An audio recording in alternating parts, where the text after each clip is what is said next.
41절 말씀에 모세와 선지자들에게 듣지 않으면 죽은 사람이 다시 살아나는 이런 기적을 경험하고 그 살아난 사람이 권한다 해도 받지 않으리라 라고 말씀하죠. 왜 그럴까요? 그게 더 효력이 있게 생각되지 않나요? 모세와 선지자들에게 듣는다는 것은 이미 우리들이 듣고 있는, 우리들이 이 성경, 이 하나님의 말씀, 기록된 이 말씀을 통해서 듣지 않는다면 죽은 자가 살아나서 전도를 한다 할지라도 안 듣는다. 왜 그럴까요? 실제로 그렇습니다. 죽은 사람이 다시 살아나서 그렇게 한다 할지라도 안 믿습니다. 그건 왜 그러냐면 이 구원의 법칙은 하나님께서 정하신 거예요. 하나님께서 정하실 때 복음을 듣고 성령님의 역사로 거듭나 구원에 이르게 되는 것이 하나님의 법이에요. 죽은 자가 일어나서 전도하면 그 전도를 받고 믿게 된다라고 하는 것은 하나님께서 정하신 법칙이 아니에요. 그러므로 그렇게 해서는 구원에 이를 수 없습니다. 자, 여러분, 오늘 본문의 말씀은 이 세상을 사는 믿음, 구원받는 믿음을 가진 신자들에게는 격려와 확신을 주시고자 이 말씀을 기록하신 것이고, 믿음이 없는 인생들과 또 불법적인 믿음을 가진 사람들에게는 경고의 말씀으로 확실하게 이야기하신 것입니다.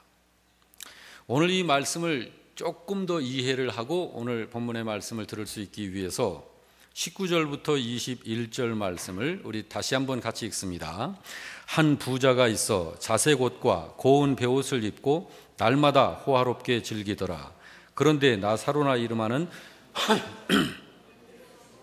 그의 대문 앞에 버려진 채 그 부자의 상에서 떨어지는 것으로 배불리려 하며 심지어 개들이 와서 그 헌대를 핥더라. 이게 무슨 얘기인가요? 지금 이것이 이 세상의 모든 인생들이 사는 모습을 이렇게 표현을 하신 거예요. 그리고 22절에 또 같이 이에 그 거지가 죽어 천사들에게 받들려 아브라함의 품에 들어가고 부자도 죽어 장사되었다. 이거는 모든 인생들의 끝은 이렇게 된다는 거죠. 이렇게 죽는다는 거예요. 부자는 죽어서 피나는 후회를 합니다. 그래서 부자는 세상에 있을 때의 잘못된 삶을 후회를 하면서 하나님으로 상징되는 아브라함에게 여러 차례 애절하게 요청을 합니다. 그 첫 번째 부탁이 23절에서 26절 내용인데, 내가 이 음부 지옥 뜨거운 곳에서 이 불꽃 가운데서 고통하며 견딜 수가 없습니다. 너무너무 고통스러우니 시원한 물 한 방울만 허락해 주세요 라고 부탁을 하는데 깨끗이 거절당합니다. 두 번째 부탁을 합니다.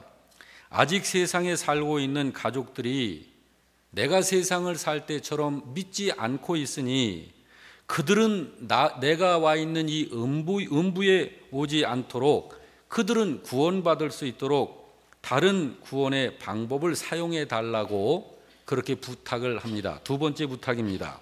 그것이 27절에서 29절 내용입니다. 그렇지만 이 부자의, 음부에 들어간 이 부자의 두 번째 요청도 거절당합니다.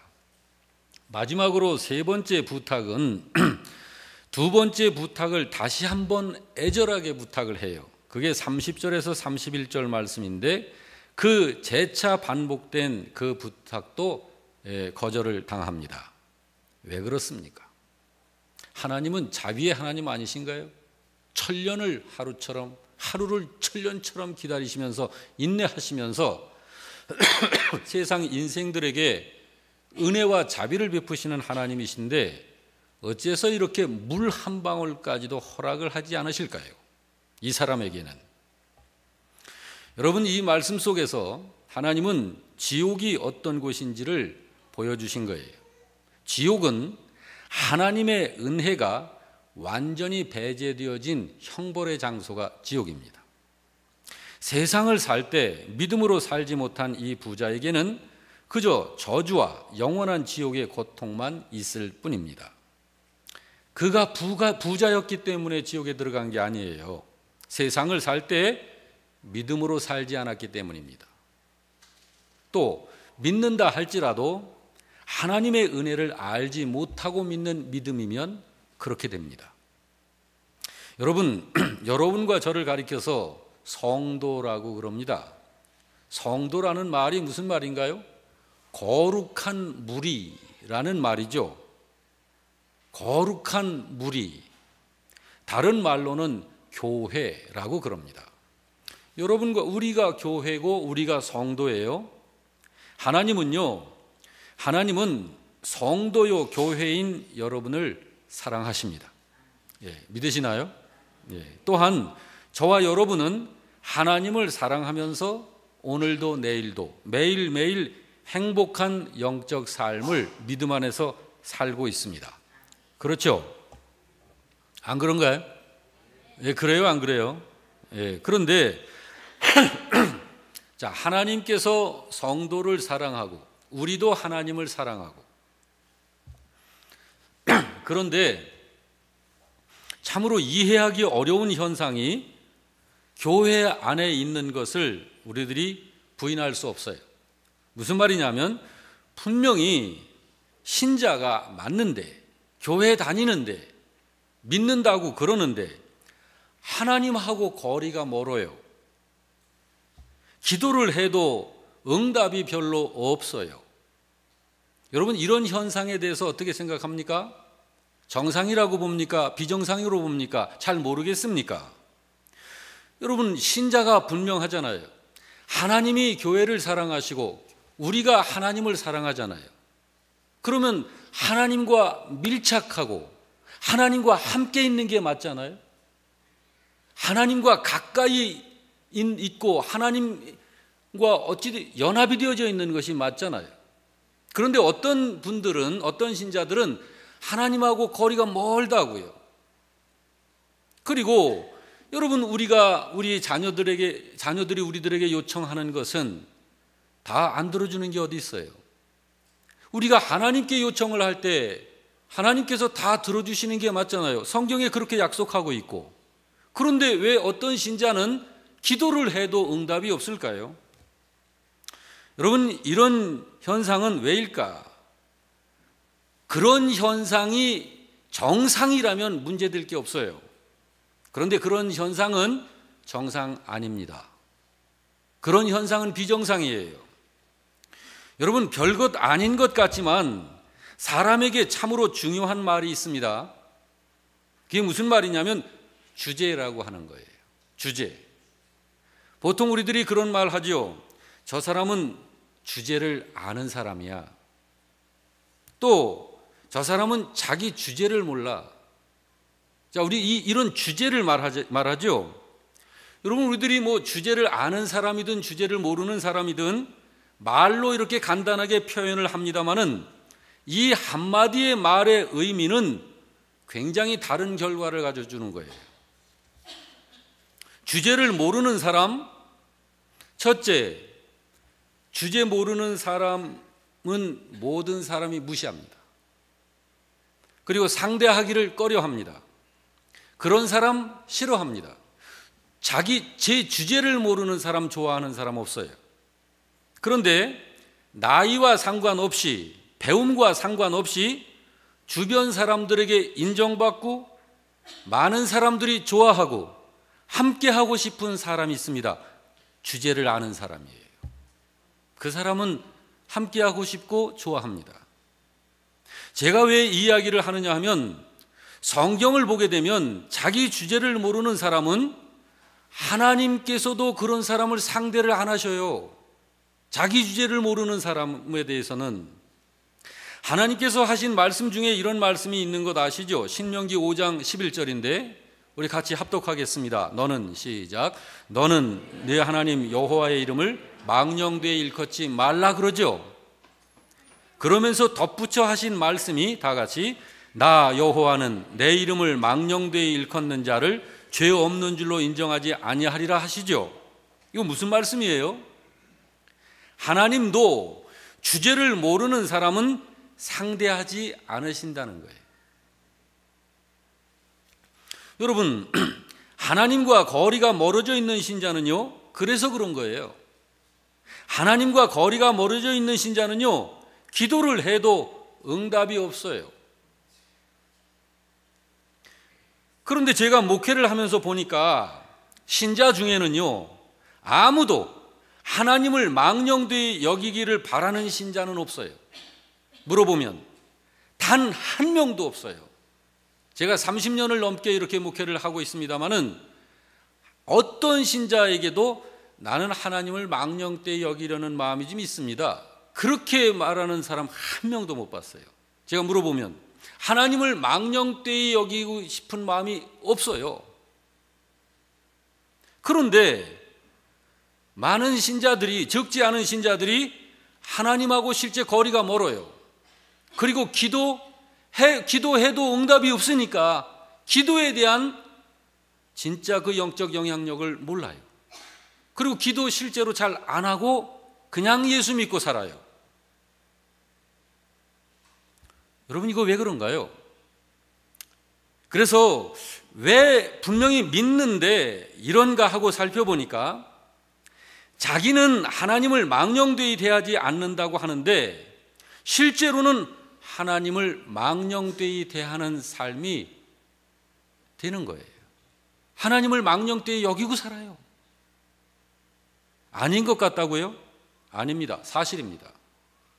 그럼 볼까요? 여러분, 주제를 안다는 건 자기 자신을 안다는 거예요.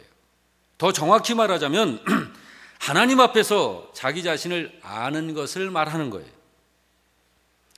하나님 앞에서 내가 누구인지, 나라는 존재를 바로 알고, 하나님 앞에서 나 자신의 입장을 알고, 하나님 앞에서 나 자신의 형편을 아는 것을 제 주제를 안다라고 그래요. 그걸 알아야만 비로소 그때부터 하나님을 망령되이 여기지 않게 되는 거예요. 그걸 바르게 알질 못하면 말로는 아니라고 하는데 실제 삶으로는 하나님을 망령되이 여기는 삶을 살게 되는 거예요. 여러분, 사람이 하나님을 망령되이 여긴다는 것이 어떤 걸 말하는 거냐면 성경에 이렇게 말씀하고 있습니다. 잠언 21장 24절을 다 같이 읽습니다. 시작. 무례하고 교만한 자를 이름하여 망령된 자라 한다라고 하나님이 망령됨이 무엇을 말씀하신 것인지를 해석하셨어요. 여기 무례하고 교만한 자를 망령된 자라 한다. 어떤 사람이 하나님께 망령된 자라고 그래요? 무례한 사람, 교만한 사람. 무례하다는 게 어떤 건가요? 쉽게 얘기하면 예의 없다는 거예요. 교만하다는 거는요, 겸손하지 않다는 거죠. 여러분, 하나님을 아는 사람은요, 하나님을 정말 아는 사람은 하나님을 경외합니다. 믿으시나요? 하나님을 정말 아는 사람은 그분에게 예배합니다. 하나님을 정말 아는 사람은 신이신 그 하나님 앞에서 겸손합니다. 순종하게 돼 있어요. 진정으로 하나님을 아는 사람은요, 자기가 자기의 주인 행세하지 않습니다. 하나님께 순종하죠. 자기가 원하는 대로 살지 않아요. 하나님의 뜻에 맞게 살지요. 하나님의 뜻에 순종하고자 하죠. 하나님 없이 사는 사람들은요, 자기 것과 하나님 것 분별을 못해요. 자기가 자기 인생의 왕노릇해요. 성경이 그 사람들은 읽어도 걸리적거리는 것들 투성이에요. 그래서 결국은 어떻게 생각하냐면 내 인생 내가 알아서 살게요. 성경을 통해서 너무 내게 간섭하지 마세요. 그래요. 내 인생 내가 알아서 살게요. 내 인생 내 거잖아요. 하나님, 내 인생 간섭 좀 하지 마세요.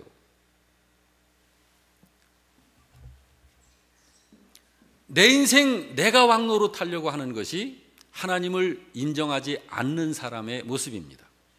그게 무례하고 교만한 거예요. 그게 하나님을 망령되이 여기는 겁니다. 이건 불신자들에게서 보는 건데, 여러분, 믿는다는 사람에게서도 이런 모습이 있어요. 이런 믿음을 가리켜서 가짜라고 그럽니다. 하나님 앞에서 자기 주제를 모르는 데서 나오는 게 망령됨입니다. 믿음이 성숙한 신자가 어떤 신자예요? 자기 주제를 아는 사람이에요. 하나님 앞에서. 사람이 주제를 알면요, 그 주제에 맞게 행동을 하게 되는 거예요. 주제를 아는 사람은 주제에 넘는 행동을 할 수가 없어요. 왜? 창피하니까.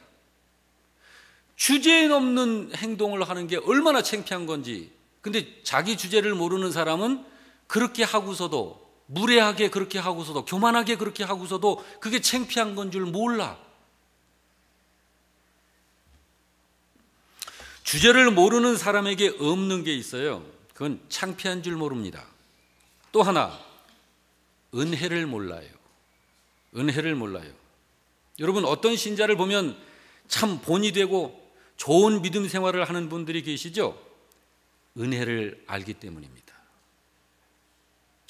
하나님 앞에서 내가 어떤 존재인지를, 하나님께로부터 내가 받은 그 은혜가 어떤 것인지를 아는 사람이에요. 과학기술처 장관을 지내신 정근모 장로님 아시죠? 얼마나 겸손하신지 모릅니다.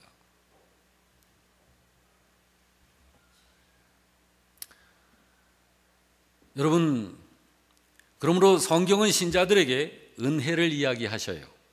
뭐라고 말씀을 하시냐면 디모데후서 2장 1절 다 같이 봅니다. 내 아들아, 그러므로 너는 그리스도 예수 안에 있는 은혜 가운데서 강하라. 여러분, 그리스도 안에 있는 은혜입니다. 그냥 은혜가 아니고 그리스도 안에 있는 은혜 안에서 강한 우리 영락교회 성도 여러분 되시길 주의 이름으로 축복합니다. 사도행전 13장 43절을 더 봅니다. 회당에 시작. 회당의 모임이 끝난 후에 유대인과 유대교에 입교한 경건한 사람들이 많이 바울과 바나바를 따르니 두 사도가 더불어 말하고 항상 하나님의 은혜 가운데 있으라 권하니라. 사도들이 나가서 믿는 신자들에게 당부 또 당부한 게 뭘 당부했다고요? 항상 하나님의 은혜 가운데 있어라. 제가 여러분들에게 권면합니다. 저 자신을 향해서도 제가 권면하겠습니다. 여러분, 항상 하나님의 은혜 가운데만 있읍시다. 베드로후서 3장 18절은 또 뭐라고 그래요? 다 같이. 오직 우리 주 곧 구주 예수 그리스도의 은혜와 그를 아는 지식에서 자라가라. 무슨 말인가요? 예수 그리스도의 그 은혜, 그 은혜를 아는 지식, 예수님을 알고 예수님의 은혜를 아는 지식에서 성장해가라. 은혜 가운데서 강하고 항상 하나님의 은혜 가운데 있으며 예수 그리스도의 은혜와 그를 아는 지식에서 자라가라. 그 은혜가 뭘까요? 그 은혜가, 우리는 그 은혜를 벌써 알고 있어요. 그런데 이것이 정립이 지금 잘 안 돼서 그렇지 이미 여러분과 저는 다 알고 있습니다. 베드로전서 5장 10절 이하에 이렇게 말씀합니다. 우리 같이 읽습니다. 모든 은혜의 하나님 곧 그리스도 안에서 너희를 부르사 자기의 영원한 영광에 들어가신 이가 잠깐 고난을 당한 너희를 친히 온전하게 하시며 굳건하게 하시며 강하게 하시며 터를 견고하게 하시리라. 이것이 하나님의 참된 은혜임을 증언하노라. 여러분, 사람에게 절대적으로 필요한 것이 하나님의 은혜입니다. 그런데 이 은혜를 바르게 이해하고 알고 있어야 해요. 여러분, 이 사람은 어떤가 한번 보시죠. 동네에 전도 나갔습니다. 나이가 지그시든 부인을 만났습니다. 분명히 볼 때, 그동안의 경험으로 볼 때 예수 안 믿는 사람인 것 같은 느낌을 받았습니다. 주변에서도 그 사람이 예수 믿는 사람이라는 것을라고 생각하는 사람은 없었습니다. 그 부인을 만나서 복음을 전했습니다. 복음을 전하는 내내 그 여인은 미소 띈 얼굴로 다 듣고 있었습니다. 그리고 다 듣고 나서 나중에 하는 말, 목사님, 저는 기독교인입니다. 나는 12살 때부터 한동안 교회를 다녔었습니다. 그 후로 언제부턴가 교회 다니는 걸 중단했지만 한 번 받은 구원은 사라지지 않는다는 걸 난 믿습니다. 이 말을 하는 거예요. 그래서 다시 물었어요. 그럼 지금은 어떻게 하고 있습니까? 나가는 교회는 있나요? 적을 두고 있는 소속된 교회는 있나요? 아무 교회도 안 나갑니다. 왜지요? 하고 물었습니다. 첫째, 나는 이미 구원받았으니 받은 구원이 없어지지 않기 때문이고요. 둘째, 내가 돌아보는 교회마다 문제없는 교회가 없기 때문입니다. 그래서 나는 이 다음에 하늘나라에서나 하나님을 만나려고 그럽니다. 자, 이렇게 대답을 하는 스스로 자기는 기독교인이라고 하는 사람입니다. 여러분, 이분은 하나님의 은혜를 아는 사람일까요? 이 사람이 가지고 있는 믿음은 어떻게 생각합니까? 이건 문제가 있는 거예요. 여러분, 은혜를 바르게 이해하면은요, 이 땅에서부터 하늘의 삶을 살게 됩니다. 여러분, 그게 여러분 동의돼서 그렇습니다라고 한다면 아멘 하세요. 은혜를 바르게 이해를 하면요, 이 세상을 살 때부터 하늘의 삶을 살게 된다고요. 안 믿으시는가 보네. 여러분, 여기서 선포되어지는 말씀은 임영호라고 하는 사람이 인생 경험을 통해서 하는 말이 아니라 하나님의 말씀을 여러분에게 풀어서 알아듣기 쉽게 선포하는 거예요. 이 말씀을 아멘 할 수 없다면 저는 설교할 필요가 없죠.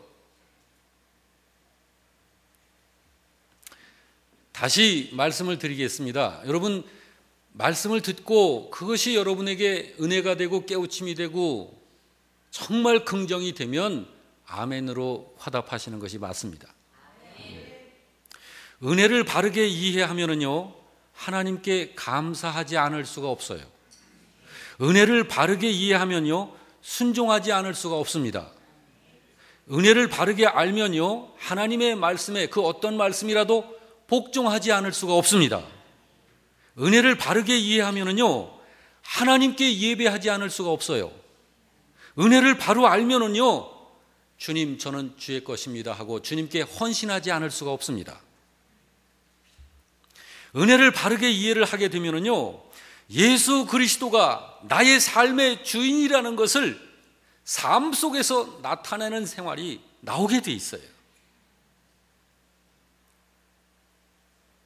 우리 영락교회 성도 여러분 모두가 그 믿음의 용사들이 되시기를 바랍니다.